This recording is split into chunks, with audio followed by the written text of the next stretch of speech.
அஸ்ஸலாமு அலைக்கும் வரஹ்மத்துல்லாஹி வபரகாத்துஹு. சுவனத்திற்கும் நரகத்திற்கும் இடையே ஒரு தடுப்பு சுவர் இருக்கும். நீளமான சுவர் அது. அதை சிகரம் மலை என்று கூட கூறுகிறார்கள். அதற்கு மேலே சில மனிதர்கள் இருப்பார்கள். அந்த தடுப்பு சுவர் இருக்கின்ற இடத்திற்கு பெயர்தான் அராஃப்.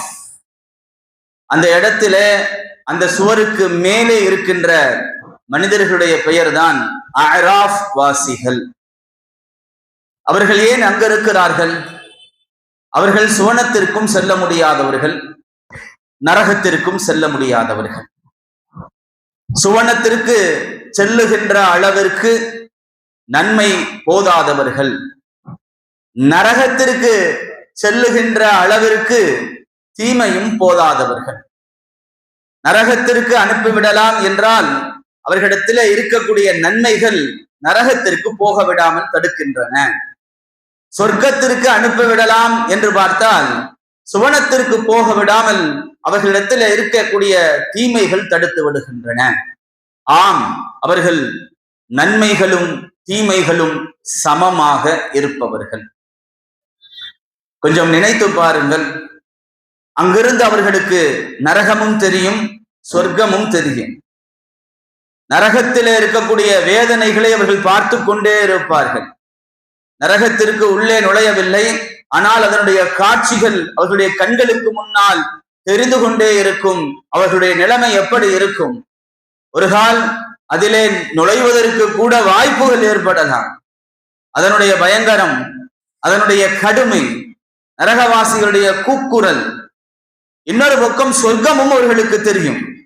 சொர்க்கத்தையும் பார்த்து கொண்டே இருக்கிறார்கள், ஆனால் உள்ளே நுழைய முடியவில்லை. எப்படி இருக்கும்? வரிசைகளில் நின்று கொண்டிருக்கிறோம். எதற்காக நிற்கிறோமோ அதை அடைய முடியாத ஒரு சூழலில் வரிசையில் நிற்கின்ற வேதனை அனுபவித்திருப்போம். கிடைக்குமா கிடைக்காதா தெரியாத ஒரு சூழலில் காத்து கொண்டு நிற்கின்ற ஒரு வேதனை இருக்கிறதே, அது மிக கொடுமையான ஒரு வேதனை. ஆராஃப் வாசிகளுக்கு அந்த வேதனை தான். அப்துல்லாஹ் இப்னு அப்பாஸ் ரலியல்லாஹு, அப்துல்லாஹ் இப்னு மஸ்ஊத் ரலியல்லாஹு தஆலா அன்ஹு அவர்கள் சொல்லுவார்கள், அல்லாஹு தஆலா கியாமத்து நாளையிலே நன்மைகளையும் தீமைகளையும் நிறுப்பதற்காக தராசை நிறுவுவான். அவர்களுக்கு எவ்வளவு நன்மைகள் இருக்கிறதோ அது நெருக்கப்படும், எவ்வளவு தீமைகள் இருக்கிறதோ அவைகளும் நெருக்கப்படும். நன்மைகளை விட ஒரு தீமை, ஒரே ஒரு தீமை அதிகமாக இருந்தாலும் அவர் நரகத்திற்கு செல்வார். நன்மைகளை விட ஒரே ஒரு தீமை அதிகமாக இருந்தாலும் அவர் நரகத்திற்கு செல்வார். தீமைகளை விட ஒரே ஒரு நன்மை அதிகமாக இருந்தாலும் அவர் சொர்க்கத்திற்கு செல்வார். அப்துல்லாஹ் இப்னு மஸ்ஊத் ரலியல்லாஹு தஆலா அவர்கள் சூரத்துல் அராஃபிலே வரக்கூடிய இந்த ஆயத்தை ஓதி காண்பிக்கிறார்கள். ஃபமன் ஸகுலத் மவாஸீனுஹு ஃபஉலாயிக ஹுமுல் முஃப்லிஹூன். யாருடைய தராசு கனமாகி விடுகிறதோ அவர்கள் வெற்றியாளர்கள். ஃபமன் ஹஃபத் மவாஸீனுஹு ஃபஉலாயிக அல்லதீன ஹஸிரு அன்ஃபுஸஹும். யாருடைய தட்டு லேசாகி விடுகிறதோ அவர்கள் தனக்குத்தானே நஷ்டம் விளைத்துக் கொண்டவர்கள். அப்துல்லாஹ் இப்னு மஸ்ஊத் ரலியல்லாஹு தஆலா அவர்கள் கூறுகிறார்கள், அணு அளவு நன்மையும் நெருக்கப்படும், அணு அளவு தீமையும் நெருக்கப்படும். அணுவளவு நன்மை செய்தாலும் அவர் அதை பார்த்துக் கொள்வார், அணுவளவு தீமை செய்தாலும் அவர் அதை பார்த்துக் கொள்வார். இங்க நெருப்பதற்கான தராசுகள் வெவ்வேறாக உலகத்திலே இருக்கின்றன. விறகுகளை நெருப்பதற்கென்று தராசு இருக்கிறது, பெரும் பெரும் வாகனங்களை நெருப்பதற்கென்று தராசு இருக்கிறது, தங்கத்தை நெருப்பதற்கென்றும் தராசு இருக்கிறது. ஆக 0.1 கிராமையும் அந்த தராசு, தங்கத்துடைய தராசு நிறுத்திவிடும். அவ்வளவு மிக துல்லியமாக மிக நுணுக்கமான தங்கத்தையும் நிறுத்தி தரும். ஆம், அந்த தராசு கியாமத்து நாளுடைய தராசு அணு அளவு நன்மை செய்திருந்தாலும் அவைகளையும் நிறுக்கும். நன்மையையும் தீமையும் அது சரியாக நிறுத்து காண்பிக்கும். அப்துல்லாஹ் இப்னு மஸ்ஊத் ரலியல்லாஹு தஆலா அன்ஹு அவர்கள் இந்த ஹதீஸுடைய இந்த விரிவினுடைய கடைசியிலே இறுதியிலே சொல்லுகிறார்கள், உலகத்திலே அல்லாஹு தஆலா ஒரு நன்மைக்கு 10 நன்மைகளை எழுதுகிறான். ஒன்றுக்கு 10. ஒரு நல்ல காரியம் செய்தால் 10 நன்மைகளை அல்லாஹு தஆலா எழுதுகிறான். ஒரு தீமை செய்தால் ஒரு தீமையை மட்டும் எழுதுகிறான். ஒரு தவறான காரியத்தை செய்தால் ஒரு தீமையை மட்டும் எழுதுகிறான். அப்துல்லாஹ் இப்னு மஸ்ஊத் ரலியல்லாஹு தஆலா அன்ஹு சொல்லுகிறார்கள், 10 மடங்கு நன்மையான காரியத்தை விடவும் ஒருவருடைய தீமை ஒரே ஒரு மடங்கு தீமை அதிகமாகிறது என்றால் அவரை விட நஷ்டவாளி யார் இருக்க முடியும்? அவருடைய நன்மைகளை விடவும், ஒன்றுக்கு 10ஆக பெருக்கி தரக்கூடிய நன்மைகளை விடவும் அவருடைய தீமைகள் அதிகமாகிறது என்றால் அவரை விட நஷ்டவாளிகள் யார் இருக்க முடியும்? இணையத்திற்குரியவர்களே, இப்பொழுது நன்மையும் தீமையும் சமமானவர்கள் இதோ ஆராஃபிலே நின்று கொண்டிருக்கிறார்கள். சொர்க்கவாசிகளின் பக்கம் திரும்புகின்ற பொழுதெல்லாம் உங்களின் பக்கம் சலாம் உண்டாகட்டும் என்கிறார்கள். இன்னும் சொர்க்கத்துல நுழையல, ஆனால் அதன் மீது ஒன்றான ஆசை இருக்கிறது. அல்லாஹ் சொல்லுவான், இந்த பக்கம் நரகத்தின் பக்கம் திரும்புகின்ற போதெல்லாம்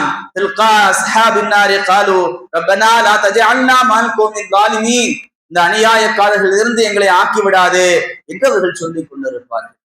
இணையத்திற்குரியவர்களே, இதோ ரமதானுடைய மாதம் முழுவதுமாக நம்மிடத்திலே வந்தது. அந்த நன்மையினுடைய தராசை கனமாக்கக்கூடிய நன்மைகளை நாம் செய்திருக்கிறோமா? முதலாவது கேள்வி, எவ்வளவு நன்மைகளை சேர்த்திருக்கிறோம்?